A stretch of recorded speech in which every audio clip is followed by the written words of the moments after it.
Erigen şeherge yamadan tülleri, fenerler kalınlar şahında. Kıtırşır kullarım işten ilgari, kalgan sızıklar tınlığın sağlığına.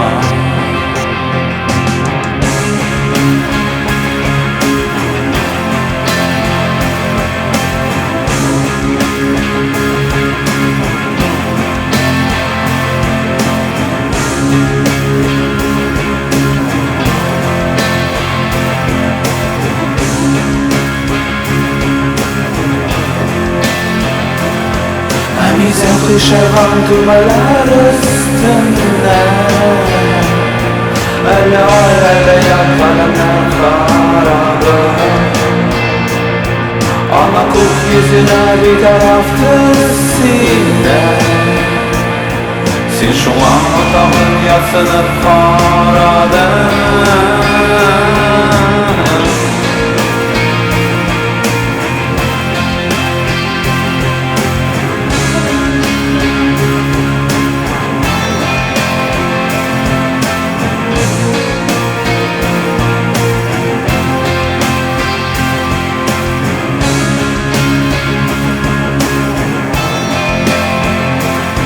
Men şuna bugün dar balkon kinligi, suğlaq olmaz kuyu tütünge tutardı.